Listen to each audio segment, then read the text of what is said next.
Hello दोस्तों, welcome to zero IAS। दोस्तों हम लोग मृणाल सर का इकोनॉमी कर रहे थे PDF, है ना।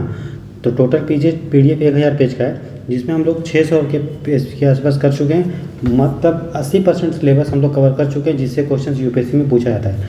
बाकी के जो आपको 200-400 पेज है वो उतना काम का नहीं है, उससे बहुत कम क्वेश्चन आता है, लेकिन फिर भी हम लोग उसको करेंगे क्योंकि हम लोग कोई भी क्वेश्चन को छोड़ना नहीं चाहते हैं दोस्तों। ठीक है, आपको पता है कि इकोनॉमी में दोस्तों हर साल कितने क्वेश्चन आते हैं, तो आपको मैं दिखाना चाहता हूँ।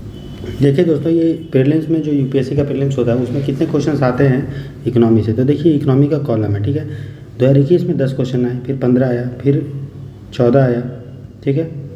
उसके बाद फिर आपका 18 क्वेश्चन आया 18 में, 17 में 16 आया, फिर 18 आया, फिर 13 आया, 10 आया, 19 आया। इसका मतलब इकोनॉमी से हर साल 100 में से 15 से 20 क्वेश्चन आते हैं दोस्तों।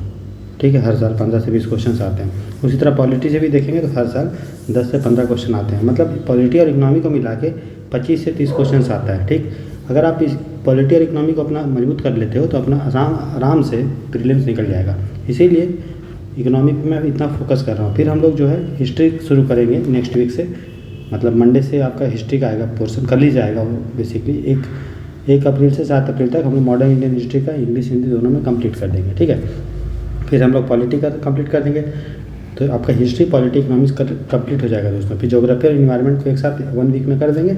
और हमारा टारगेट है कि 20-25 अप्रैल तक आपका पूरा सिलेबस जो है प्रीलिम्स का कंप्लीट हो जाए, मतलब GS का पोर्शन। ठीक है, और डेली आपका प्रीलिम्स का टेस्ट भी हो रहा है चैनल पे, तो जरूर देखिए। DPP के नाम से चैनल पे प्रीलिम्स का स्पेसिफिक टेस्ट होता है डेली। ठीक है, 20-25 क्वेश्चन का, समझ में आया।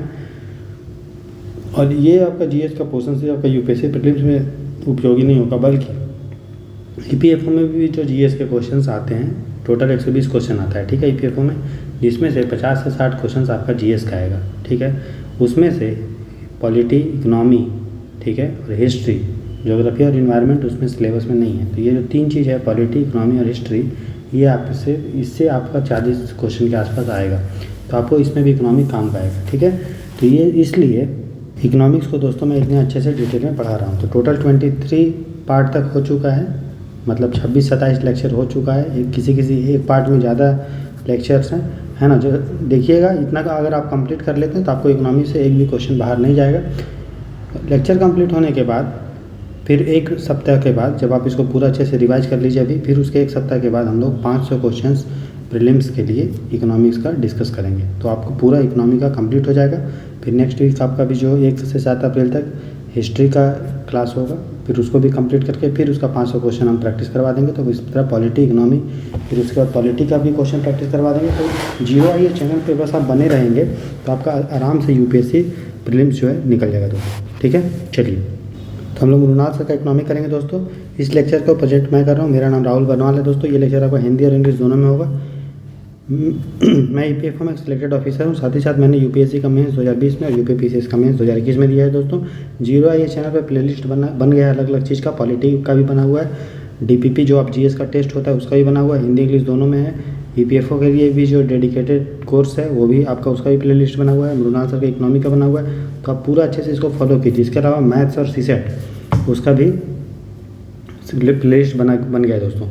लेक्चर के अंत में, इस लेक्चर के अंत में मैं कुछ अच्छा अनाउंसमेंट करने जाऊंगा जो आपके लिए बहुत उपयोगी होगा दोस्तों, इसलिए लेक्चर को एंड तक देखिए। ठीक है, आपके लिए लास्ट में बहुत बेहतरीन अनाउंसमेंट होगा। ठीक है, चलिए दोस्तों, बिना डेट के शुरू करते हैं मृणाल सर का PDF। तो देखिए दोस्तों, ये मृणाल सर का PDF है। आज हम लोग का लेक्चर 24 है। आप देख रहे हैं जीरो IAS का चैनल।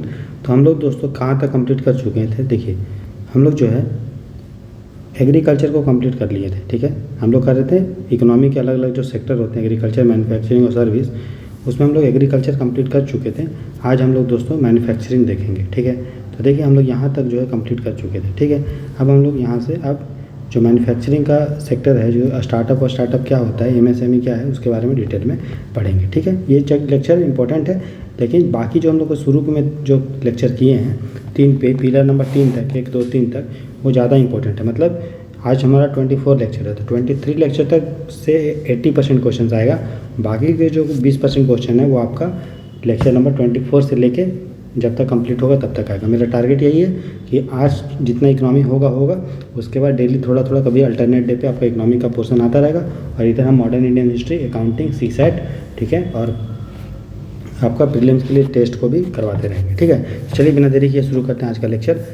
तो दोस्तों देखिए, मैन्युफैक्चरिंग और इंडस्ट्री के बारे में हम लोग को पढ़ना है। तो देखिए 1948 में पहली बार इंडस्ट्रियल पॉलिसी बनाया था भारत ने, किसके अंडर में, तो श्यामा प्रसाद मुखर्जी उसमें मिनिस्टर थे, उसके अंडर में। ठीक है, उसके बाद 1956 में हमारे पास आया इंडस्ट्री पॉलिसी रिजोल्यूशन, औद्योगिक नीति संकल्प, जिसमें हम लोग बोलते थे कि हम लोग पब्लिक सेक्टर मतलब सार्वजनिक जो फैक्ट्री है उस पर हम लोग फोकस करेंगे, हैवी इंडस्ट्री पे, ऑयल, माइनिंग, जहाज वहाज बनाने पे। ठीक है, पीएम प्रधानमंत्री नेहरू जो है वो चाहते थे क्यों ऐसा करना, क्योंकि इससे रोजगार जनरेट होगा, भारत भी इसमें जो है सेल्फ रिलायंस हो जाएगा, आत्मनिर्भरता बढ़ेगा, साथ ही साथ बड़े बड़े इंडस्ट्री हम लगाएंगे तो वो छोटे छोटे इंडस्ट्री को भी सपोर्ट करेगा। ठीक है, लेकिन जब पीएम नरसिम्हा राव आए उसमें balance of payment crisis, India में भुगतान का संतुलन संकट आए, तो उसके बाद हम लोग को इकोनॉमी धीरे धीरे खोलना पड़ा और हम लोग एलपीजी रिफॉर्म लेके आए दोस्तों।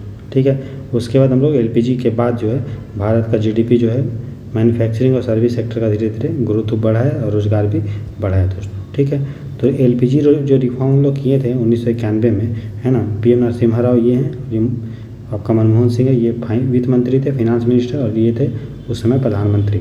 तो उन्हीं के टाइम में एलपीजी रिफॉर्म हुआ। एलपीजी का मतलब होता है उदारीकरण, लिबरलाइजेशन का मतलब होता है उदारीकरण। उदारीकरण मतलब जो चीज़ पहले हम लोग रिजर्व कर दिए थे सरकारी कंपनियों के लिए, अब उसको धीरे धीरे हम लोग खोलने लगे। ठीक है, तो पहले क्या होता था, मिनिस्ट्री का जो है सरकारी कंपनियों में दखल होता था, जिसके कारण उसका कार्य क्षमता को उतना जो है डेवलप नहीं हुआ। लेकिन जब एलपीजी रिफॉर्म किए तो सरकार ये बोला कि सिर्फ आप समझौता ज्ञापन देके, मेमोरेंडम ऑफ अंडरस्टैंडिंग देके, सेंट्रल पब्लिक सेक्टर जो अंडरटेकिंग है दोस्तों, सरकारी कंपनियां आराम से अपना काम कर सकती है, और इसीलिए हम लोग उन लोगों को नवरत्न, मिनी रत्न और महारत्न स्टेटस दिए। ठीक है, पहले एक्सक्यूज मी दोस्तों, 1991 से पहले क्या था कि जो भी प्राइवेट इंडिविजुअल है जिसको अगर कोई इंडस्ट्री खोलना है, कोई भी इंडस्ट्री, तो उसके लिए सरकार से परमिशन लेना पड़ता था। लेकिन एलपीजी रिफॉर्म लोग ये कर दिए कि जो लाइसेंस वाइसेंस अब नहीं लेना पड़ेगा, कुछ चीज़ में ही आपको लाइसेंस लेना पड़ेगा। जैसे दारू के लिए आपको खोलना है फैक्ट्री, तो तंबाकू के लिए खोलना है, तो एरोस्पेस और डिफेंस के लिए खोलना है, एक्सप्लोसिव बनाना, गन पाउडर में नाइट्रो सेलुलोज मैच स्टिक, दिया सलाई सब बनाना है, तब आपको परमिशन लेना पड़ेगा। इसी तरह हजार्डस केमिकल ये सब को अगर बनाना है तो अभी आपको क्या करना पड़ेगा, परमिशन लेना पड़ेगा।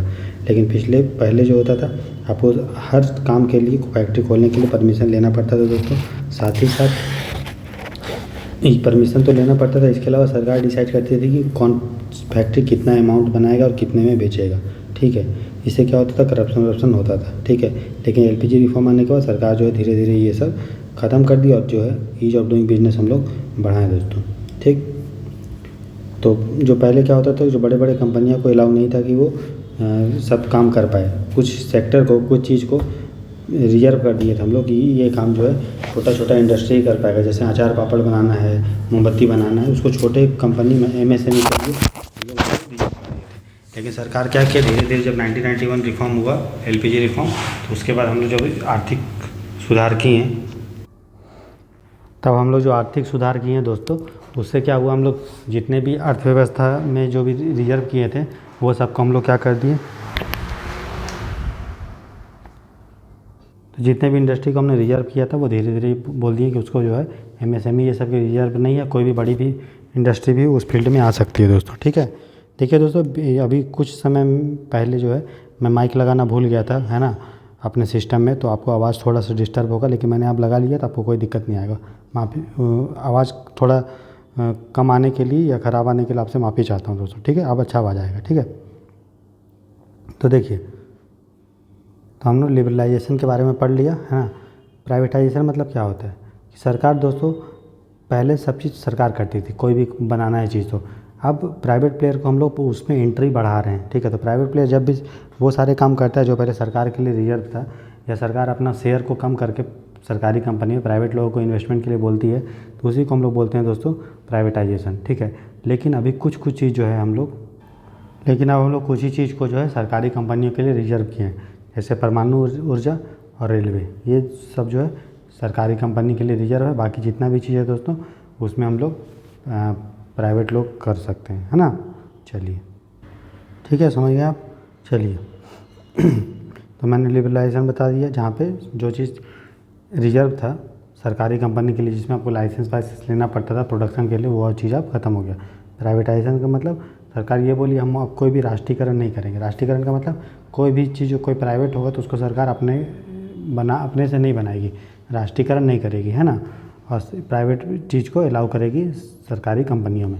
ग्लोबलाइजेशन का मतलब क्या होता है दोस्तों, एक प्रक्रिया है वैश्वीकरण, जहाँ पे विश्व को एक दूसरे से लिंक किया जाता है ताकि श्रम वरम जो होता है, लैंड लेबर कैपिटल इन्वेस्टमेंट जो है मूव करता रहे, उसी को हम लोग बोलते हैं ग्लोबलाइजेशन। सिंपल सा चीज़ है। चलिए, तो ग्लोबलाइजेशन के बारे में मैंने बता दिया दोस्तों, ठीक है। अगला देखते हैं। देखिए दोस्तों, ये जो टॉपिक है ना, इसको आप खुद से ही पढ़ सकते हैं, क्योंकि जो इंपॉर्टेंट है ना मैं आपको बता दिया ऑलरेडी। लेक्चर नंबर 23 तक जो भी आपको समझने का चीज़ था वो मैंने बता दिया। ये सब चीज़ आप आराम से अपने भी पढ़ेंगे, समझ में आ जाएगा। लेकिन मेरा काम है कि ऊपर ऊपर आपको बता देते हैं, ताकि एक बार आप PDF पढ़ोगे तो आपको मज़ा आएगा, ठीक है। तो देखिए, अब हम लोग जो LPG रिफॉर्म तो कर लिए, अब हम लोग चौथे औद्योगिक क्रांति की तरफ मूव कर रहे हैं। तो 3 औद्योगिक क्रांति किस चीज़ से रिलेटेड था। पहला जो औद्योगिक क्रांति था वो हम लोग कोयला से ही ऊर्जा निकालते थे। दूसरा जो औद्योगिक क्रांति था, इसमें हम लोग इलेक्ट्रिसिटी बनाते थे, किससे, तेल वेल से, और ऊर्जा से बिजली का प्रयोग करने लगे। तीसरी औद्योगिक क्रांति हम लोग कंप्यूटर और इलेक्ट्रॉनिक्स का यूज़ करने लगे, और चौथे औद्योगिक क्रांति में रोबोट हम लोग यूज़ करने लगे। सिंपल सा चीज़ है, बस आप इतना ध्यान रखो। पहला कोयला था, दूसरा इलेक्ट्रिसिटी तेल, तीसरा कंप्यूटर, और चौथा जो है रोबोटिक्स, आर्टिफिशियल इंटेलिजेंस, ये सब था दोस्तों, ठीक है। समझ में आया। जो ड्रोन है, याद रखिएगा, ड्रोन जो है वो तीसरे में है, ठीक है। नैनो टेक्नोलॉजी किस में है, तीसरे में, ये सब आपको ध्यान देना है। रोबोट्स किस में है, तीसरे में। चौथे में आपका आर्टिफिशियल इंटेलिजेंस है, ये सब है, क्लाउड कंप्यूटिंग, ये सब याद रखिएगा थोड़ा थोड़ा, ठीक है। तो भारत में 4th इंडस्ट्रियल, चौथे औद्योगिक क्रांति को प्रमोट करने के लिए, है ना, हम लोग जो है डॉक्टर वी कामाकोटी, ये IIT मद्रास के दोस्तों हेड हैं, है ना। तो उसके अंडर में हम लोग जो है एक टास्क फोर्स बनाए हैं, ठीक है।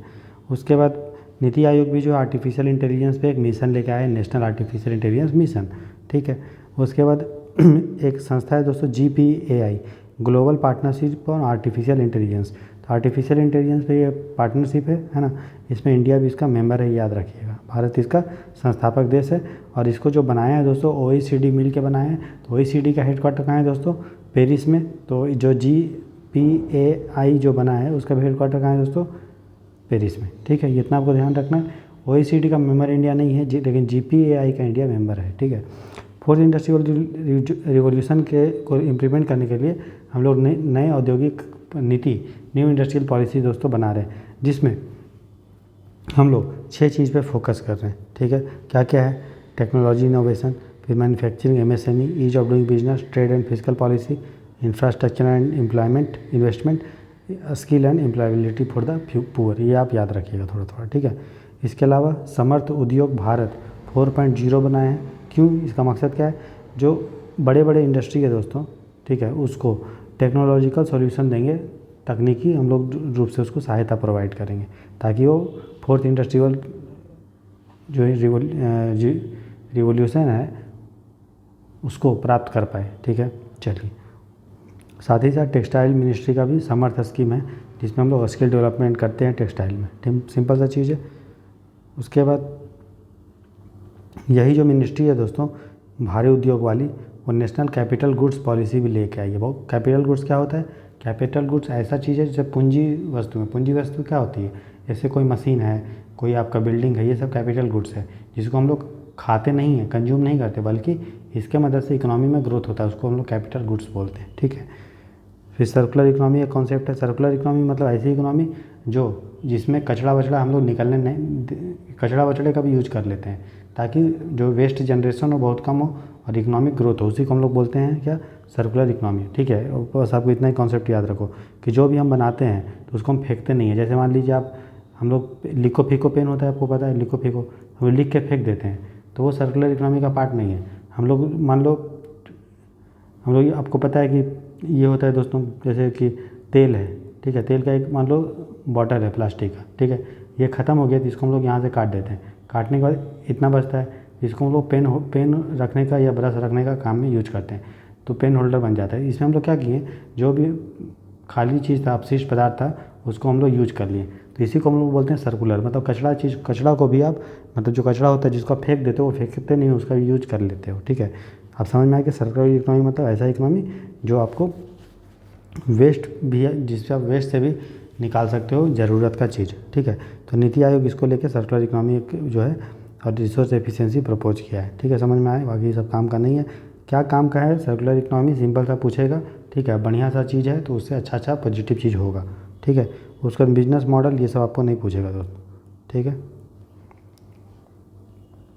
ये सब आपको नहीं पूछेगा, ठीक है, ये सब नहीं पूछेगा, ठीक है। ये सब काम का नहीं है।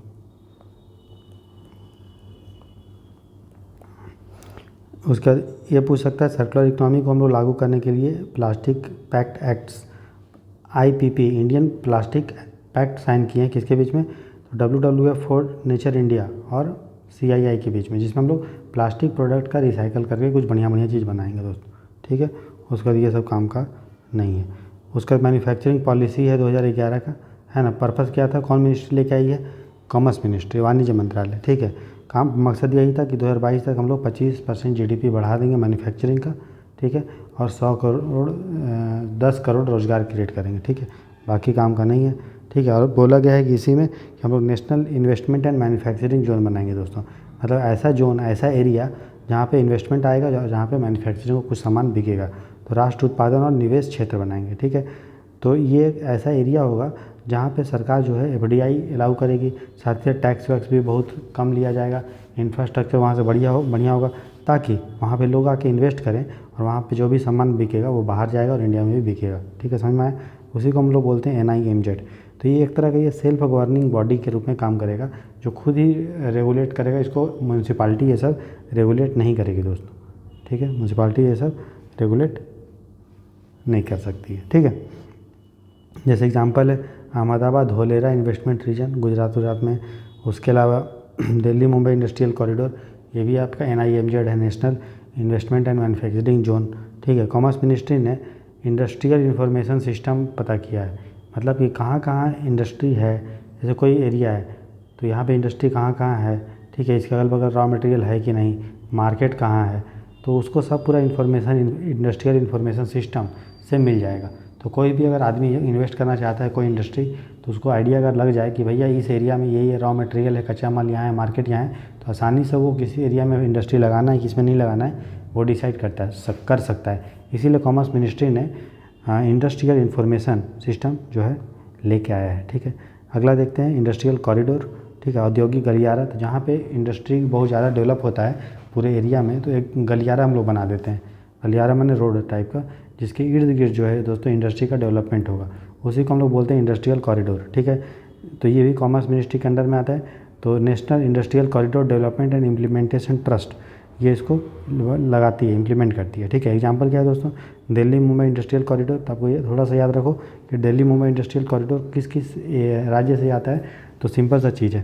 तो कहाँ कहाँ से जा रहा है देखिए, यूपी है, ठीक है, यूपी है, हरियाणा है दोस्तों, उसके बाद MP, गुजरात, महाराष्ट्र। मतलब देखोगे तो भारत अगर मेरा है दोस्तों ये, तो इस तरफ से जा रहा है, इधर कोई एरिया नहीं है। तो दिल्ली है, यूपी है, हरियाणा है, राजस्थान है, महाराष्ट्र है और MP है और गुजरात है, ये सारे हैं राज्य, ठीक है। तो इसमें प्राइवेट सेक्टर और पब्लिक सेक्टर दोनों मिल के बना है, जापान ने भी इसमें मदद किया है दोस्तों, ठीक है। और भी इंपॉर्टेंट इंडस्ट्रियल कॉरिडोर है, नाम उतना जानना जरूरी नहीं है, एक याद रखोगे आप, ईस्ट कोस्ट इकोनॉमिक कॉरिडोर, जो ईस्ट कोस्ट में है, तो ये कलकत्ता से लेके आपका चेन्नई तक है, ठीक है। आप इतना याद रखो। इसके अलावा हम लोग डिफेंस पार्क भी बना रहे हैं, जहाँ पे डिफेंस टेक्नोलॉजी ये सब हम लोग डेवलप करेंगे, पलक्कड़ केरला में। इसके अलावा 2 डिफेंस इंडस्ट्रियल प्रोडक्शन कॉरिडोर ही बना रहे हैं तमिलनाडु और यूपी में, ठीक है। मेक इन इंडिया बहुत पुराना स्कीम है, ज़्यादा जानने का जरूरत नहीं है, कॉमर्स मिनिस्ट्री के अंडर में। टोटल 27 क्षेत्र पे हम लोग ध्यान दे रहे हैं, पहले 25 क्षेत्र था। पर्पज़ यही था कि FDI आएगा, इनोवेशन आएगा, रिसर्च डेवलपमेंट करेंगे, इंफ्रास्ट्रक्चर डेवलप करेंगे, ईज ऑफ डूइंग बिजनेस बढ़ाएंगे, टैक्स वैक्स कम लेंगे, सही है, और स्किल डेवलपमेंट करेंगे। तो कौन कौन सा फील्ड है बस उसका नाम याद रखो और कुछ याद करने की जरूरत नहीं है। मेक इन इंडिया में लोग ऑटो पे ध्यान दे रहे हैं, ऑटोमोबाइल्स पे, एविएशन पे, ठीक है। उसके बाद बायोटेक्नोलॉजी पे, केमिकल्स पे, कंस्ट्रक्शन पे, डिफेंस पे, इलेक्ट्रॉनिक डिज़ाइन पे, फूड प्रोसेसिंग पे, IT सर्विस पे, उसका लेदर पे, ठीक है। ऑडियो विजुअल मीडिया पे, मतलब फिल्म पे, माइनिंग पे, ऑयल एंड गैस पे, फार्मा पे, पोर्ट्स पे, रेलवे में, हाईवे में, रिन्यूएबल में, ठीक है। ये सब आपको नाम बस याद रखना। स्पेस पे, टेक्सटाइल पे, स्पेस भी है याद रखोगे, थर्मल पावर है। तो ये सारा चीज़ है जो आपका मेक इन इंडिया में हम लोग प्रमोट करें। साथ ही साथ टूरिज्म एंड हॉस्पिटैलिटी भी है और अदर सर्विस जैसे medical, value, transport, accounting, environment, ये सभी फोकस कर रहे हैं। तो टोटल 27 चीज़ पे फोकस करें, बस आपको नाम ध्यान रखना है। लगभग सारे चीज़ इसमें कवर हैं दोस्तों, लगभग सारे चीज़, ठीक है। ठीक है, अब इसी में बोल देगा एग्रीकल्चर है क्या, तो एग्रीकल्चर क्यों होगा दोस्तों, एग्रीकल्चर जो है वो तो आपका इसमें आएगा, है ना। एग्रीकल्चर अलग सेक्टर ही है, मैन्युफैक्चरिंग तो है नहीं, फूड प्रोसेसिंग है लेकिन एग्रीकल्चर नहीं है। तो ऐसे ही करके आपको कंफ्यूज करेगा कि एग्रीकल्चर है क्या, एग्रीकल्चर नहीं है, ठीक है, क्योंकि हम लोग मैन्युफैक्चरिंग पे फोकस कर रहे हैं, एग्रीकल्चर पे फोकस नहीं कर रहे हैं दोस्तों, ठीक है। समझ में आ रहा है आपको। चलिए, एक क्वेश्चन पूछा था दोस्तों मेक इन इंडिया से रिलेटेड 2019 में CDS ने पूछा है, it was launched in the year 2018। नहीं भैया, ये बहुत पुराना स्कीम है, मोदी जब आया था 2014 या 15 का स्कीम होगा ये, ठीक है। ये नहीं है। बोल रहा है its objective is to foster innovation. बोल रहा है इसे हम लोग जो है अन्वेषण को, इनोवेशन को हम लोग जो है हिंदी में इनोवेशन को हम लोग बोलते हैं, क्या बोलते हैं दोस्तों, नवाचार को प्रमोट करेंगे। तो सही बात है, ऊपर हमने देखा भी नवाचार को प्रमोट कर रहे हैं। आंसर क्या होगा दोस्तों, सिर्फ 2 ओनली। समझ में आ रहा है। अगला है मैन्युफैक्चरिंग में हम लोग असेंबल इन इंडिया कर रहे हैं। असेंबल इन इंडिया मतलब भारत में असेंबल करो, भारत में इकट्ठा करो, भारत में सामान बनाओ नहीं, अलग अलग जहाँ से सामान आता है तो उसको जोड़ के फिर एक नया चीज़ जो है प्रोड्यूस कर दो। जैसे अगर एप्पल का आईफोन का बात करें तो एप्पल के आईफोन का जो LCD होता है दोस्तों, जो डिस्प्ले होता है वो आता है साउथ कोरिया से, जो CPU होता है वो आता है ताइवान से, जो इसमें बैटरी लगती है आईफोन में वो आती है चाइना से, और कैमरा कहाँ से आता है, जापान से। पूरे चीज़ जो है असेंबल होता है जापान में, चाइना में, और चाइना से फिर हम लोग सामान जो है खरीदते हैं, है ना। तो चाइना को इससे पैसा भी मिलता है।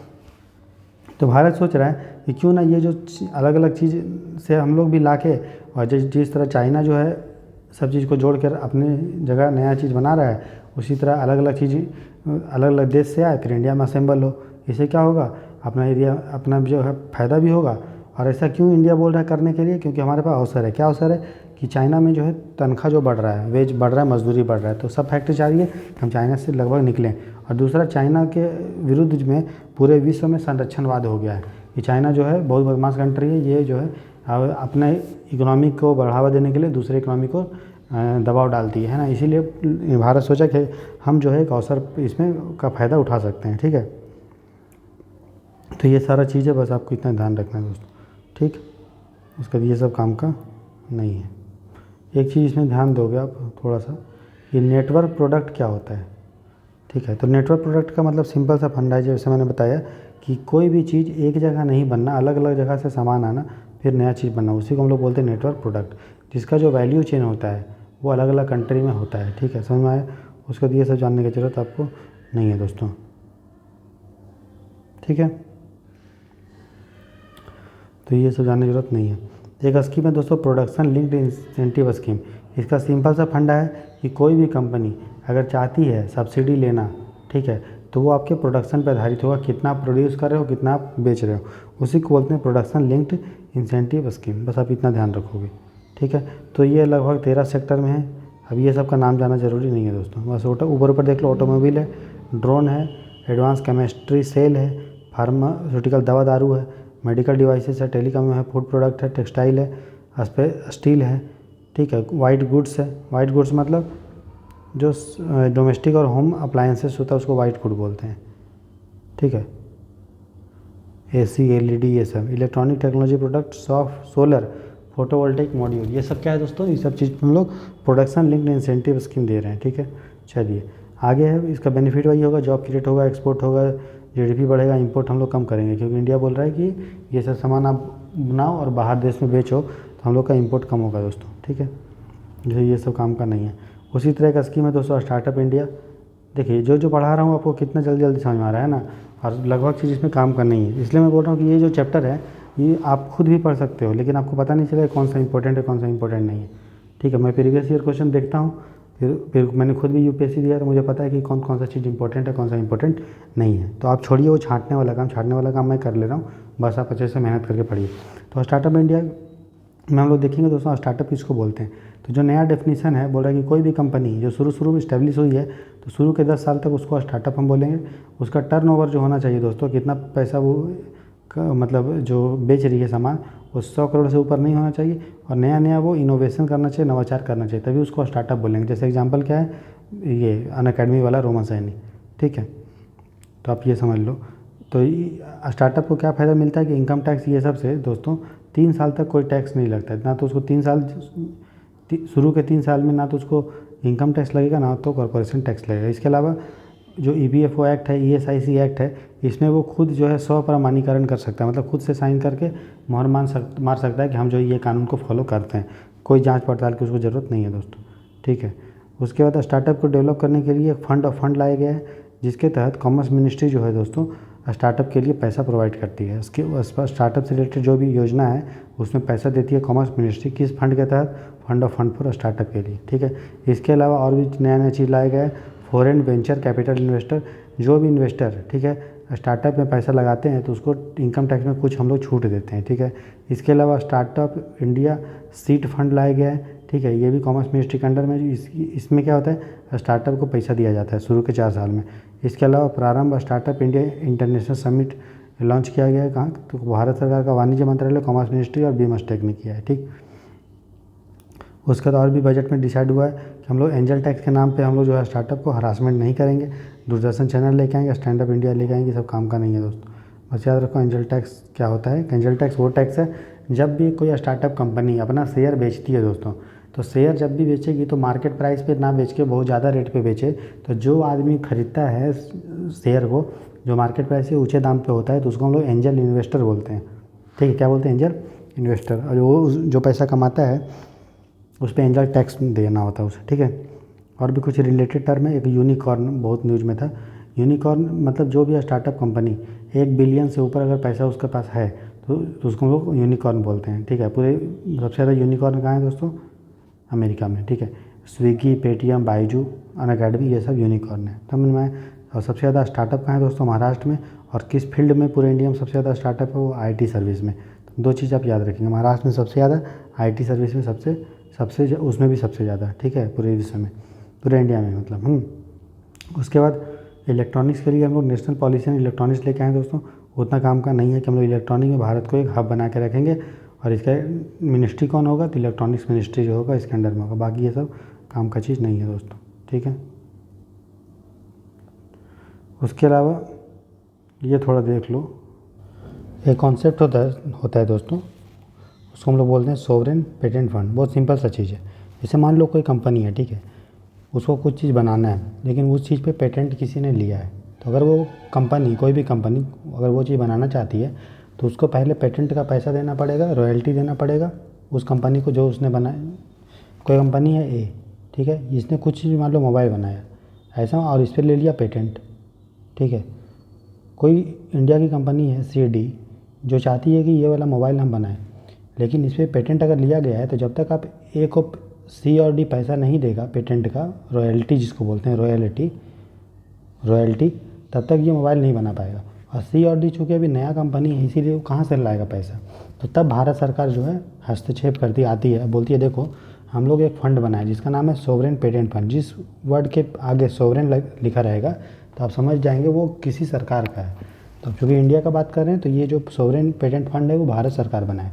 तो भारत सरकार बोलता है देखो ज़्यादा होशियार ना बनो, ये पेटेंट जो है ना भारत सरकार खरीद लेगा, और फिर भारत सरकार स्टार्टअप कंपनी को वो पेटेंट दे देता है, ठीक है। तो समझ में आए, उसी को हम लोग बोलते हैं सोवरेन पेटेंट फंड। तो एक तरह का फंड होता है जिसमें गवर्नमेंट जो है पेटेंट को खरीद लेता है और MSME को बोलता है कि आप जो है ये पेटेंट का यूज करके और हमको जो है ये वाला सामान बनाइए, और आपको ज़रूरी नहीं है कि अब रॉयल्टी जो इतना मांग रहा है ये बकलोलवा उसको हम दें, ठीक है, संपर्क सरकार देगी उसको। उसी तरह एक समृद्ध स्कीम भी है। समृद्ध स्कीम में जो भी सॉफ्टवेयर प्रोडक्ट रिलेटेड है, स्टार्टअप्स हैं जो चिप बनाता है या फिर और भी कुछ पेन ड्राइव वैन ड्राइव जो भी बनाता है, ऑडियो बुक्स बनाता है, स्मार्ट वॉच बनाता है, उसको हम लोग प्रमोट कर रहे हैं, उसका नाम है समृद्ध स्कीम। इसका मंत्रालय कौन है? वही इलेक्ट्रॉनिक्स वाली मंत्रालय, ठीक है। उसी तरह इलेक्ट्रॉनिक्स को हम लोग डेवलप करने के लिए इलेक्ट्रॉनिक डेवलपमेंट फंड बना है ना। तो उसी से रिलेटेड 2 चीज़ होता है, एक फंड ऑफ फंड होता है। फंड ऑफ फंड मतलब समझ लो दादाजी फंड ऑफ फंड है, मतलब बहुत बड़ा फंड है। और इस फंड के अंदर जो छोटा छोटा फंड होता है उसको बोलते हैं डाउटर फंड, ठीक है। तो मेटी के अंदर जो है एक बहुत बड़ा फंड बना हुआ है जिसका नाम है दोस्तों वेंचर कैपिटल फंड। ये जो है ध्यान से सुनिए, एक बड़ा सा फंड है, fund of fund, ministry of electronics के अंदर में, उसका नाम है EDF, इलेक्ट्रॉनिक डेवलपमेंट फंड। और उस फंड से छोटे छोटे फंड में पैसा देके जिसको चाहिए उनको दिया जाता है। तो जो छोटे छोटे फंड होते हैं, जो बड़े फंड से पैसा लेते हैं, उनको हम लोग डाउटर फंड बोलते हैं। सिंपल सा कॉन्सेप्ट है। चलिए आगे देखते हैं दोस्तों। और याद रखिएगा, जो वेंचर कैपिटल फंड होता है, वेंचर में मैंने बता दिया, जब कोई भी आदमी स्टार्टअप में इन्वेस्ट करता है, ठीक है, और रिस्क लेके, उसको वेंचर बोलते हैं। वेंचर मतलब होता है साहसिक कार्य। तो जितने भी वेंचर कैपिटल फंड होते हैं वो सेबी के अंदर रजिस्टर होता है, सेबी के द्वारा, ठीक है। चलिए फिर याद रखिएगा वो चीज़। इसके अलावा जो ये मंत्रालय है, इसने एक और नया चीज़ लेके आया, डिज़ाइन लिंक्ड इंसेंटिव। मतलब आपको नए नए चीज़ के डिज़ाइन के लिए, कंप्यूटर का डिज़ाइन के लिए, और भी चीज़ के डिज़ाइन के लिए, चिप का डिज़ाइन के लिए, IC जो इंटीग्रेटेड सर्किट होता है, चिप सेट्स होता है, उसके डिज़ाइन के लिए सरकार जो है भारत की कंपनी को क्या देती है, इंसेंटिव देती है दोस्तों, ठीक है। चलिए उसके बाद एक तुम लोग का पॉलिसी है, नेशनल डिजिटल कम्युनिकेशन पॉलिसी। दोस्तों ये आपको जानने का ज़रूरत नहीं है, ठीक है, उतना पुराना चीज़ पूछेगा भी नहीं। बस आप एक चीज़ ये याद रख लेना, क्या याद रख लेना, जो इंटरनेशनल टेलीकम्युनिकेशन यूनियन है दोस्तों, वो एक इंडेक्स लेके आती है, ICT development index, information and communication technology index, ठीक है, वो आपको ध्यान देखना। उसी तरह वर्ल्ड इकोनॉमिक फोरम का एक इंडेक्स है, नेटवर्क रेडीनेस इंडेक्स, ठीक है, सिंपल सा चीज़ है। और जो इंटरनेशनल टेलीकम्युनिकेशन यूनियन है, वो यूनाइटेड नेशन के अंदर एक स्पेशलाइज्ड एजेंसी है, ये आपको याद रखना है, ठीक है। उसके नेशनल पॉलिसी और स्टार्टअप लेके आए, ये सब पॉलिसी UPSC दोस्तों क्वेश्चन नहीं पूछता है, ठीक है, ये छोड़ सकते हैं। क्वांटम टेक्नोलॉजी क्या होता है, ऐसा टेक्नोलॉजी जिसमें हम लोग क्वांटम पे काम करते हैं। क्वांटम मतलब, क्वांटम को बोलते हैं क्यूबिट्स। देखिए अभी जो कंप्यूटर होता है या जो भी सिस्टम होता है, वो काम करता है 0 और 1 पे, बाइनरी पे, बिट्स जिसको बोलते हैं। क्वांटम होता है वो क्वांटम बिट्स पे काम करता है, ठीक है, मतलब 0 और 1 से भी छोटे यूनिट पे। इससे क्या होगा, ज़्यादा इसका स्टोरेज रहेगा और ज़्यादा जल्दी काम करेगा। तो पहला जो क्वांटम कंप्यूटर है, जो क्वांटम बिट्स पे काम करता है, उसका गूगल का कंप्यूटर है, उसका नाम है साइकामोर। बस आप इतना याद रख ले, पूछ लेगा साइकामोर क्या है, तो एक तरह का क्वांटम कंप्यूटर है दोस्तों, ठीक है। तो भारत बोल रहा है कि हम लोग जो है 2020 में बजट में डिसाइड हुआ कि हम लोग जो है national mission on quantum technology बनाएंगे दोस्तों, ठीक है। अब स्टार्टअप से रिलेटेड क्या क्या क्रिटिसिज्म है, ये सब आपको जानने का ज़रूरत नहीं है दोस्तों, ठीक, आप इसको छोड़ सकते हो, ठीक। ये थोड़ा ध्यान दे, तो ये वाला चीज़ इंपॉर्टेंट होगा। कोई भी बॉडी होती है ना, तो वो इंपॉर्टेंट हो जाती है, ये याद रख लेना कि board for industrial and financial construction, BIFR, वो क्या है दोस्तों, एक बॉडी था पहले जो राजीव गांधी के टाइम था। जब मोदी आ गया तो ये जो एक्ट था ना हमारा, सिक इंडस्ट्रियल कंपनीज एक्ट, उसको बंद कर दिया। अब ये सब बॉडी ख़त्म हो गया, और जो भी उसका केस था उसके बॉडी में पेंडिंग था, उसको NCLT, national company law tribunal में को दे दिया गया। और NCLT के बारे में हमने इंसॉल्वेंसी एंड बैंक्रप्सी कोड में डिटेल में पढ़ा था, ठीक है। तो ये सब काम का नहीं है दोस्तों, ठीक है। चलिए अब हम लोग देखते हैं इंटेलेक्चुअल प्रॉपर्टी राइट्स, बौद्धिक संपदा अधिकार, ठीक है। तो WTO का जो ट्रिप्स है, trade related intellectual property rights 1995, वो प्रोटेक्ट करता है लोगों के बौद्धिक संपदा को। बौद्धिक संपदा मतलब क्या होता है कि उसका बुद्धि का संपदा है। जैसे 0IS चैनल के जैसे अगर मैंने पढ़ा रहा हूँ, तो इसमें आप देखोगे कि ऐसा यूनिक आपको प्रिपरेशन कहीं नहीं मिलेगा। क्वेश्चन का डिस्कशन हिंदी और इंग्लिश में पढ़ाना, देहाती लैंग्वेज में समझाना, सिंपल लैंग्वेज में समझाना, इस तरह से आपको नहीं मिल रहा है। तो ये मेरा इंटेलेक्चुअल प्रॉपर्टी राइट्स है। तो मैं अगर क्लेम कर लूँ इस पर कि मेरा ये इंटेलेक्चुअल प्रॉपर्टी राइट्स है, तो दूसरा आदमी उसको यूज नहीं कर पाएगा। उसी को इंटेलेक्चुअल प्रॉपर्टी राइट्स बोलते हैं। इसमें क्या क्या आते हैं, इसमें आता है कॉपीराइट, इसमें आता है ट्रेडमार्क, इसमें आता है ज्योग्राफिकल इंडिकेशन, इसमें आता है industrial design, patent, integrated circuit, और ये सब आते हैं, ठीक है।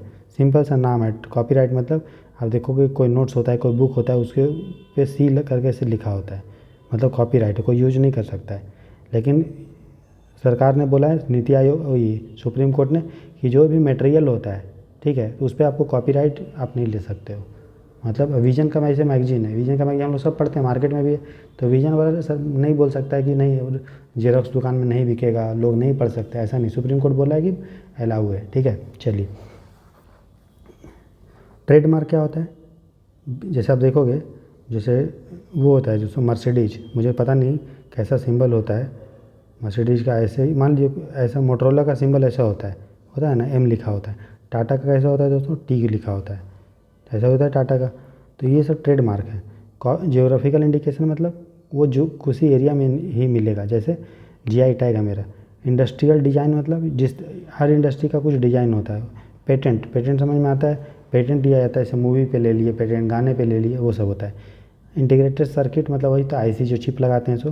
ट्रेड सीक्रेट मतलब व्यापार करने का तरीका सबका सीक्रेट होता है, तो वो उसको कोई चोरी नहीं कर सकता है। तो ये सारे चीज़ आईपीआर के अंदर में आता है दोस्तों।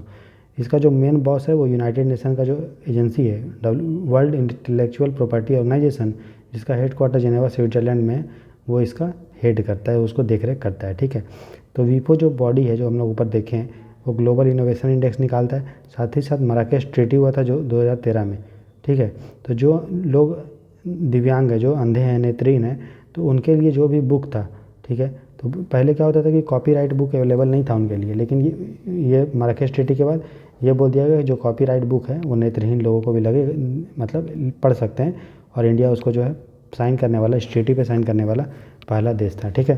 तो याद रखिएगा, पूछ सकता है मराकेश ट्रीटी किस चीज़ से संबंध है, तो जो लोग नेत्रहीन हैं उनके लिए बुक आसानी से उपलब्ध हो जाए, इसी से रिलेटेड है, ठीक है। सुगम्य पुस्तकालय जो में सोशल जस्टिस सामाजिक न्याय मंत्रालय के अंदर में आती है, उसका भी वही मकसद है, ठीक है। उसका देखते हैं दोस्तों कि इंडिया में जो आईपीआर इंटेलेक्चुअल प्रॉपर्टी राइट से रिलेटेड क्या क्या कानून है। तो सिनेमेटोग्राफी एक्ट है कि कोई भी जो आदमी जो है मूवी का रिकॉर्डिंग करके उसको फर्जी तरह से चला नहीं सकता है। कॉपीराइट एक्ट है, आपको कॉपीराइट मिलते हैं, है ना। इसको जो है पहले शिक्षा मंत्रालय में था, अब इसको वाणिज्य मंत्रालय में रख दिया गया है। उसके अलावा पेटेंट एक्ट है, 10 साल तक पेटेंट मिलता है, ये भी आपका जो है कॉमर्स मिनिस्ट्री के अंडर में ही आती है। ट्रेडमार्क्स एक्ट, ये भी commerce ministry. Geographical indication tag commerce ministry, और डिज़ाइन टैग ये भी कॉमर्स मिनिस्ट्री, ठीक है। सेमीकंडक्टर का जो डिज़ाइन बनता है आईसी वाईसी, ये आता है मेटी के अंदर, याद रखिएगा, ये मिनिस्ट्री ऑफ इलेक्ट्रॉनिक्स के अंदर आता है सेमीकंडक्टर वाला। Protection of plant variety and farmer right act, ये हम लोग देखे भी थे, एग्रीकल्चर मिनिस्ट्री के अंडर में। बायोडाइवर्सिटी है कि किस में आएगा, नाम से ही पता है, इन्वायरमेंट मिनिस्ट्री में। तो ये आप नाम याद रखिएगा, ठीक है। तो किसी चीज़ को आप पेटेंट नहीं कर सकते। तो नॉर्मल जो फालतू चीज़ है जिसको मामूली आविष्कार आपने कर दिया, मान लिया स्कूल बैग बना दिया, लैपटॉप का बैग बना दिया, नॉर्मल आविष्कार है, इस पर आप नहीं ले सकते। साथ ही साथ तो ये लिस्ट एक बार देख सकते हो दोस्तों, रिपीट करने से कोई मतलब नहीं है, टाइम भी लगेगा, बस एक बार उसको देख लोगे, ठीक है।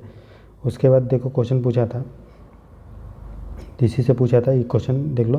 प्लांट सीड वैरायटी को ये सब का प्रोटेक्ट जो है नहीं ले सकते हो, है ना, पेटेंट। उसी से रिलेटेड 2019 में क्वेश्चन था कि according to patent act a biological process to create a seed can be patented. मैंने देखा सीड को आप पेटेंट नहीं कर सकते हो। Plant variety are not eligible to be patented, तो यहाँ क्या लिखा है, प्लांट सीड को आप नहीं कर सकते हो। प्लांट वैरायटी को दोस्तों कर सकते हो क्या, ठीक है। यहाँ पे देखो लिखा हुआ प्लांट सीड का वैरायटी, बायोलॉजिकल प्रोसेस, ये सब को आप पेटेंट नहीं ले सकते हो, है ना। तो सीड के वैरायटी को नहीं ले सकते, क्या प्लांट के वैरायटी को लिया जा सकता है। तो यहाँ पे लिखा देखिए, प्लांट का वैरायटी जो है एग्रीकल्चर मिनिस्ट्री के अंडर में आप ये कि हमारा क्या है दोस्तों, आईपीआर से रिलेटेड इंडियन लॉ है ना, ठीक है। यहाँ पे देखिए plant seed variety, biological process to create them, ये सब आप नहीं ले सकते हो। तो और बोल रहा है कि in India there is no IPR intellectual property appellate board. Bharat में बोला कोई बोर्ड है ही नहीं, ऐसा है क्या। यहाँ पे देखिए, तो भारत में इंटेलेक्चुअल प्रॉपर्टी के लिए अपीलेट बोर्ड है, यहाँ बताया था, है ना। तो हमारा जो है दोस्तों दूसरा गलत हो जाएगा। तो जैसे ही दूसरा गलत हुआ तो ये गया ऑप्शन, ये गया, 2 ऑप्शन चला गया। अब बोल रहा है कि पेटेंट एक्ट में हम लोग बायोलॉजिकल प्रोसेस को नहीं ले सकते हैं, तो ये बोल रहा है कि नहीं ले सकते। हम लोग ऊपर देखें तो हम लोग जो है पहला भी गलत है, पहला गलत है, तो तीसरा ही सिर्फ सही है कि प्लांट का वैरायटी पे भी हम लोग पेटेंट नहीं ले सकते, और बीज पे भी प्रोसेस करने पे पेटेंट नहीं ले सकते हैं, ठीक है। तो इस तरह का क्वेश्चन आता है, 2019 का क्वेश्चन है, ठीक है। और इसलिए पूछा ना, जानते हो क्यों, क्योंकि उसमें बहुत न्यूज़ में था ये प्लांट वाला, इसीलिए पूछा। इसका मतलब ये नहीं कि आपका लिस्ट ये इंपॉर्टेंट है, वो करंट अफेयर में होगा इसलिए पूछ दिया, सिंपल बात है ना। पेटेंट से रिलेटेड एक टर्म है दोस्तों, कंपलसरी लाइसेंसिंग बोलते हैं। सिंपल सा फंडा है। देखिए कोई चीज़ है, ठीक है, मान लीजिए दवा है, तो इस पर कोई कंपनी पेटेंट ले लिया, ठीक है। अगर कोई चीज़ का पेटेंट मिलता है तो इसका दाम बढ़ जाता है। मान लीजिए ये दवा जो था दोस्तों, वो टीबी के लिए ज़रूरी था या एड्स के लिए ज़रूरी है, मतलब वो ज़रूरी है। तो अगर पेटेंट पे दवा बनेगा तो उसका दाम बहुत होगा, तो गरीब लोग ये सब नहीं खरीद पाएंगे। तो सरकार के पास इतना पावर है कि भी कोई भी चीज़ अगर लोक हित के मुद्दे में है तो सरकार उसको ये बोल सकती है कि ये आपका पेटेंट जाता है भाड़ में, हम इसको कोई भी कंपनी होगा ABCD कोई भी भारत की कंपनी होगी उसको बोल सकते हैं कि आप जो है ये दवा को पेटेंट की ये दवा को आप बना सकते हैं। उसी प्रोसेस को बोलते हैं कंपलसरी लाइसेंसिंग। मतलब सरकार कंपलसरी रूप से इन कंपनियों को बोल सकती है कि आप जो है ये दवा बनाइए बिना पेटेंट लिए। ठीक है, समझ में आए? और ये कब? जब लोकहित का मुद्दा रहता है तब। ठीक है, तो ये खुद ही इंडिया के पेटेंट एक्ट में ये लिखा गया है। ठीक है ना, तो आप ध्यान दीजिएगा। ये सब काम करनी है, जो काम का था मैंने आपको बता दिया। उसी तरह पेटेंट टूल्स कुछ होता है, तो पेटेंट पूल होता है। पेटेंट पूल क्या है? एक तरह का स्वैच्छिक समझौता है दोस्तों, दो या दो से अधिक पेटेंट होल्डर का, कि हम लोग जो है मान लीजिए दो कंपनी है, ठीक है, सिप्ला है और ये ल्यूपिन, एक पेटेंट ये एक पेटेंट ये है, तो ये अपना पेटेंट पूल कर लेगा। ठीक है, और साथ में दोनों जो है लाइसेंस देगा किसी को कि आप जो ठीक है अब ये चीज़ बनाइए। तो देखिए दोस्तों, पेटेंट पूल मतलब दो कंपनी, अलग अलग कंपनी है, एक ने पेटेंट लिया दूसरे ने पेटेंट लिया, तो वो अपना पेटेंट को एक जगह पुल करती है। पुल मतलब स्टोर कर लेती है, मतलब साथ में, और साथ में किसी जो गरीब देश है अगर उसको पेटेंट का ज़रूरत है तो साथ में ही पेटेंट दे देती है दोनों। और जो भी इसको हल्का हल्का प्रॉफिट होता होगा तो ये पेटेंट जो है का पैसा इन दोनों में बट जाता है। उसको हम लोग पेटेंट पूल बोलते हैं। सिंपल सा फंड है और कुछ नहीं। ठीक है, हिंदी में उसको बोलते हैं पेटेंटों का समूहीकरण। दो पेटेंट को समूह में बना के और साथ में किसी को दे दिए। ठीक है, जो भी पैसा होगा हल्का फुल्का बांट लेंगे। ठीक, उसके बाद भारत और साउथ अफ्रीका डिमांड कर रही है कि जो ट्रिप्स है, ट्रिप्स किसका पार्ट है दोस्तों? WTO का। तो WTO का जो ट्रिप्स एग्रीमेंट है उसके तहत हम लोग इंटेलेक्चुअल प्रॉपर्टी राइट, बौद्धिक संपदा अधिकार को प्रोटेक्ट करते हैं। तो जो भी वैक्सीन बनाया था अमेरिका ने और भी देशों ने, वो डिमांड कर रहा था कि यार हमको इसमें पेटेंट चाहिए वो। तो इंडिया और साउथ अफ्रीका बोले कि भैया अभी इतना मतलब कंडीशन इतना क्रिटिकल है, इतना जो है मतलब भयंकर कंडीशन है कोरोना के टाइम, और तुम जो को चाहिए इस पर पेटेंट चाहिए। तो ये भारत और अफ्रीका डिमांड कर रहा है कि भैया पेटेंट पे जो है ट्रिप्स एग्रीमेंट में छुटकारा मिलना चाहिए। किस पे? कोरोना में वैक्सीन पे। ठीक है, अगला कॉन्सेप्ट है ईवर ग्रीनिंग ऑफ पेटेंट। पेटेंट को सदाबहार रखना। सदाबहार क्या होता है दोस्तों? जो पेड़ कभी भी पत्ता अपना नहीं गिराता है एक साथ और हमेशा हरा भरा दिखता है उसको सदाबहार बोलते हैं, है ना। उसी तरह कोई भी पेटेंट जो कभी भी खत्म नहीं होगा उसको सदाबहार बोलते हैं। तो ईवर ग्रीनिंग का मतलब क्या हुआ कि आपको पता है कि इंडिया में पेटेंट 10 साल के लिए मिलता है। तो मान लो कोई एक चीज़ पे पेटेंट मिला था और ये मिला था कि पानी से गाड़ी चलना। इस पर कोई टेक्नोलॉजी, एक इंसान ने पानी से चलने वाली गाड़ी लाया, तो नया चीज़ है तो इस पर पेटेंट मिलना चाहिए। तो ठीक है, इंडिया में पेटेंट इस पर मिला 10 साल के लिए। 10 साल के लिए चलिए पेटेंट मिल गया, क्योंकि भारत का पेटेंट है 10 साल तक। मुझे ध्यान है हल्का फुल्का, 10 साल नहीं दोस्तों, 20 साल, सॉरी 20 साल तक पेटेंट मिलता है। मैंने 10 साल बोल रहा था, नहीं 20 साल तक पेटेंट मिलता है। पानी से चलने वाली गाड़ी था, ठीक है, मान लीजिए गाड़ी तो पानी से चल रही थी, ठीक है, पानी चलने वाली बस निकाली या गाड़ी निकाला। अब क्या किया, गाड़ी वही है, बस इसने में एक नया से ऐड कर दिया, इसमें लगा दिया ऊपर हॉर्न, ठीक है, और ये हॉर्न है नॉर्मल। तो फिर 20 साल हो गया, तो फिर इसको मान लीजिए पेटेंट मिल गया। फिर 20 साल के बाद इसने क्या किया, हॉर्न के ऊपर एक यहाँ पे झंडा गाड़ दिया कि जब हवा चलेगा तो ये डायरेक्शन बताएगा किस तरफ से हवा चल रही है। तो ये क्या करा, कुछ नया चीज़ नहीं कर रहा है दोस्तों, बस छोटा मोटा मॉडिफाई करके सोच रहा है कि पेटेंट हम ले लें। तो उसको हम लोग बोलते हैं ईवर ग्रीन ऑफ पेटेंट, जहाँ पे आप बिना बड़ा चीज़ किए छोटा छोटा चीज़ इंप्रूवमेंट कर रहे हो और चाह रहे हो कि उस पर पेटेंट लेना, ठीक है। तो भारत में ये चीज़ अलाउ नहीं है। इस भारत में ईवर ग्रीनिंग ऑफ पेटेंट जो है, भारत का जो पेटेंट एक्ट है वो एकदम प्रोहिबिटेड है। समझ में आ गया आपको पेटेंट क्या होता है, ईवर ग्रीनिंग ऑफ पेटेंट क्या होता है, बता दिया मैंने, है ना। और इंडिया में अलाउ नहीं है। दूसरा कॉन्सेप्ट है दोस्तों यूटिलिटी पेटेंट। मानिए यूटिलिटी पेटेंट का मतलब कि आप किसी चीज़ पे पेटेंट मिला है लेकिन आप उसमें कुछ इंप्रूवमेंट कर दे रहे हो, जिससे यूज तो हो रहा है, नया चीज़ हो रहा है, लेकिन पेटेंट जो है में कोई चेंज नहीं हो रहा है। सिंपल, जैसे कि कोई माइक्रोवेव है, माइक्रोवेव का काम क्या है, खाना को गर्म करना और खाना उसमें केक वेक बनाना। मान लीजिए कोई कंपनी इस पर पेटेंट लिया और उस पर क्या किया, एक स्पीकर भी लगा दिया कि गाना भी बजेगा और बताएगा भी कि खाना बन चुका है, कृपया बंद कर दें। ये कुछ नया चीज़ नहीं कर रहा है दोस्तों, है ना। तो हल्का हुल्का जो छोटा मोटा चीज़ करता है छिछोरा टाइप का, तो उसको हम लोग यूटिलिटी पेटेंट बोलते हैं, ठीक है। ये भी ईवर ग्रीनिंग ऑफ पेटेंट के अंदर में ही आता है, जो इंडिया अलाउ नहीं करता है, ठीक है। अगला कॉन्सेप्ट है नेशनल IPR पॉलिसी, राष्ट्रीय बौद्धिक संपदा अधिकार नीति 2016। तो ये कॉमर्स मिनिस्ट्री के अंडर में आता है IPR, मैंने बता दिया आपको, ठीक है। मोटो जानने की ज़रूरत नहीं है दोस्तों, ठीक है, ये सब काम का नहीं है, ठीक है। बस अब समझ लो कि बौद्धिक संपदा अधिकार को ये बढ़ावा देता है, बस आपको इतना ही जानना ज़रूरी है। क्वेश्चन पूछा है कि national intellectual property right policy 2017 में पूछा है क्वेश्चन, ठीक है। तो देखिए दोस्तों, ये पॉलिसी से, नीति से दोस्तों यूपीएससी क्वेश्चन ज़्यादातर नहीं पूछता। अगर 1-2 क्वेश्चन आ गया तो उसको आप लॉजिक से बनाइएगा, बन जाएगा तो ठीक है, नहीं बनेगा कोई बात नहीं, क्योंकि आपको 100 में से 100 क्वेश्चन नहीं बनाना है, आपको बनाना है 60 से 65 क्वेश्चन करेक्ट करना है। बाकी आप 30-35 गलत भी कर दोगे तो घंटा फर्क नहीं पड़ता, आपका प्रीलिम्स ऐसे निकल जाएगा, क्योंकि कट ऑफ 200 नहीं जा रहा है, ना ही कट ऑफ 150 जा रहा है, ना ही कट ऑफ 120 जाएगा। कट ऑफ जो जाता है दोस्तों वो 95 टू 105, अगर इसका इतना आप नंबर आ रहा है तो आपका प्रीलिम्स में आसानी से निकल जाएगा, ठीक है। और इतना पढ़ने के बावजूद बाद आपको जो है आराम से निकल जाएगा। मेरे साथ आप प्रैक्टिस करते रहो, आराम से आपका प्रीलिम्स निकल जाएगा, टेंशन की बात नहीं है, ठीक है। तो national intellectual property right policy के बारे में पूछा है, बनाने की कोशिश करते, बनेगा तो ठीक है, नहीं बनेगा कोई बात नहीं। बोल रहा है it reiterates India's commitment to Doha development agenda and TRIPS agreement.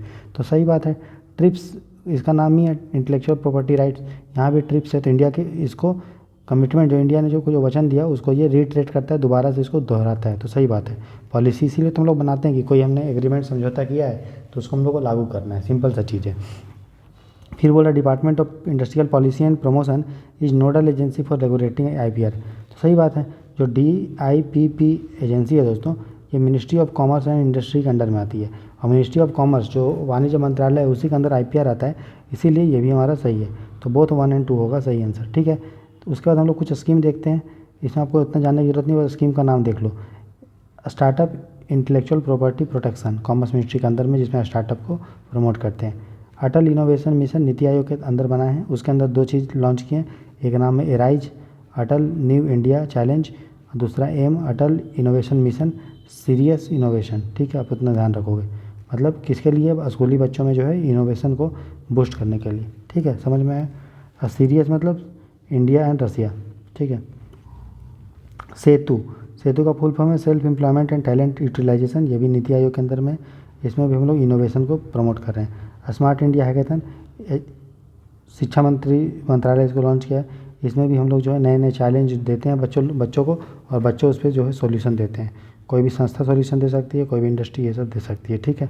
युक्ति, ये है आपका प्रधान जो ये है ना युवा मंत्रालय, और जो आपका शिक्षा मंत्रालय है उसके लिए है ये, ठीक है। नाम है young India combating Covid with knowledge से हम लोग किस तरह से जो है कोविड से लड़ सकते हैं, उसको लेके जो है युक्ति 2.0 चालू किया गया था। कपिला का फुल फॉर्म है Kalam program for intellectual property literacy and awareness campaign. College के छात्र और अध्यापकों में IPR की जागृति के लिए इसको लाया गया है। उसके बाद है इंस्पायर मानक निधि या निधि प्रयास, याद रखिएगा सभी चीज़ साइंस टेक्नोलॉजी डिपार्टमेंट मिनिस्ट्री के अंडर में है, ठीक है। और ये सबका काम वही है, IPR को प्रमोट करना, बच्चों में जो है नवाचार को विकसित करना, ठीक है। अब कुछ क्वेश्चन पूछा गया है दोस्तों, देखिए अटल इनोवेशन मिशन किसके अंदर में, नीति आयोग में, कितना आसान क्वेश्चन, प्रीलिम्स 2019 में। फिर इंस्पायर एक ऑनगोइंग प्रोग्राम है, किसके लिए था इंस्पायर, देखिए इंस्पायर जो था साइंस बच्चों में रिसर्च को डेवलप करना साइंस में, तो कहाँ वो क्वेश्चन दिया है साइंस रिसर्च, तो देखिए promoting research among science and technology, सही बात।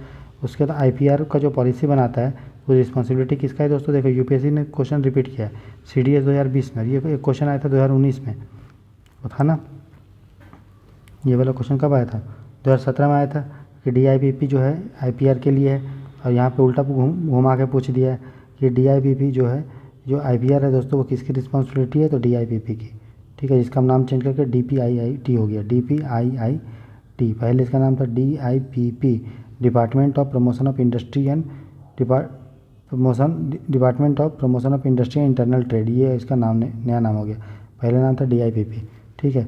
निधि के बारे में देखा था दोस्तों, निधि क्या है, निधि क्या है, national initiative for developing and harnessing innovation, नवाचार के लिए, बस आपको नाम याद रखना है, इंस्पायर मानक निधि प्रयास, कपिला, उसके बाद जो है सेतु, युक्ति, स्मार्ट इंडिया हैकाथन, अटल इनोवेशन मिशन, SIPP, ये सभी चीज़ इनोवेशन से रिलेटेड है। इतना अगर आपको पता है तो आसानी से आप करके जाओगे, ठीक है ना। तो क्या है दोस्तों, यंग एंड, तो it is a initiative for developing innovation के लिए, तो इनोवेशन यही होगा, यंग एंड एस्पायरिंग इनोवेटर, है कि नहीं। चलिए, उसके बाद कुछ इंडेक्स से रिलेटेड है IPR से, तो आपको याद रखना है ग्लोबल इनोवेशन इंडेक्स कौन जारी करता है, WIPO जारी करता है। इंडिया का रैंकिंग इंप्रूवमेंट हुआ है, कितना हुआ है जानने की जरूरत नहीं है, 40 रैंक के आसपास है, और कितने पैरामीटर होता है उसको जानने की जरूरत नहीं है, ठीक है। फर्स्ट पे है स्विट्जरलैंड, उसके बाद वर्ल्ड इकोनॉमिक फोरम जारी करता है ग्लोबल कॉम्पिटिटिवनेस इंडेक्स, ठीक है। फर्स्ट पे है सिंगापुर, ठीक है, यह याद रखना है, ठीक है। इंडिया है 68 पे, उतना जानना जरूरी नहीं है। नीति आयोग जारी करता है इंडिया इनोवेशन इंडेक्स, ठीक है। टॉप पे आपका है दोस्तों कर्नाटक, बस इतना ही जानना है। उसके बाद भी कुछ इंडेक्स है, जैसे ग्लोबल टैलेंट कॉम्पिटिटिवनेस इंडेक्स जारी करता है इंसिड, वर्ल्ड कॉम्पिटिटिवनेस इंडेक्स जारी करता है IMD, ठीक है। स्विट्जरलैंड बेस्ड है, मतलब स्विट्जरलैंड होगा इसका। वर्ल्ड डिजिटल कॉम्पिटिटिवनेस रैंकिंग जारी करता है IMD। Index of economic freedom जारी करता है हेरिटेज फाउंडेशन, सब NGO है। टेक्नोलॉजी एंड इनोवेशन रिपोर्ट जारी करता है अंकटाड, जो यूनाइटेड नेशन का एक संस्था है, हेडक्वार्टर है स्विट्जरलैंड में। सिंपल सा, बस आपको इतना ही ध्यान देना है। याद रखो ग्लोबल कॉम्पिटिटिवनेस इंडेक्स आ जाए, जैसे ग्लोबल कॉम्पिटिटिवनेस इंडेक्स जारी किया कौन, वर्ल्ड इकोनॉमिक फोरम। अगर आ जाए वर्ल्ड कॉम्पिटिटिवनेस इंडेक्स तो जारी कौन किया, IMD। थोड़ा थोड़ा ध्यान रखोगे। पूछा ग्लोबल कॉम्पिटिटिवनेस इंडेक्स कौन जारी करता है, वर्ल्ड इकोनॉमिक फोरम, प्रीलिम 2019 का क्वेश्चन है। उसी तरह which one of the following country are ranked first in the IMD जारी कौन करता है दोस्तों, स्विट्जरलैंड बेस्ड। तो कौन टॉप किया होगा, स्विट्जरलैंड, एकदम सही बात है ना, स्विट्जरलैंड टॉप किया, ठीक है। तो इस तरह से ये जो 24 लेक्चर है, लेक्चर में 24 हम लोग यहाँ तक कंप्लीट कर चुके हैं दोस्तों। नेक्स्ट लेक्चर में हम लोग ईज ऑफ डूइंग बिजनेस के बारे में पढ़ेंगे, ठीक है। और आने वाले पेजेज में पढ़ेंगे। तो आपको धीरे धीरे करके पूरा इकोनॉमी कंप्लीट हो जाएगा, टेंशन मत लीजिए। आज जितना होगा 80% ऑलरेडी मैं कर चुका हूँ, ठीक है, इंपॉर्टेंट वाला जिससे क्वेश्चन आता है। अभी जो कर रहे हैं वो छोटी चीज़ है, छोटा मोटा चीज़ है, उससे भी क्वेश्चन आएगा तो बनाएंगे हम लोग, नहीं आएगा तो नहीं बनाएंगे, सिंपल बात। लेकिन इसके पहले जो बताए हूँ पेज नंबर, जैसे समझ लो आप 600 पेज तक, है ना, 588 मतलब 588 पेज तक, वो बहुत इंपॉर्टेंट है, ठीक है। तो मिलते हैं दोस्तों अगले लेक्चर में। चैनल पे नए हैं तो सब्सक्राइब कीजिए, है ना। देखिए बहुत मज़ा आएगा आपको चैनल, एक बार बस अब रिव्यू, एक बार कोई भी वीडियो को देखिए, आपको बहुत मज़ा आएगा, ठीक है। तो गॉड ब्लेस यू, जल्दी सफल हो, इसी कामना के साथ हम लोग अगले लेक्चर में मिलते हैं दोस्तों। God bless you.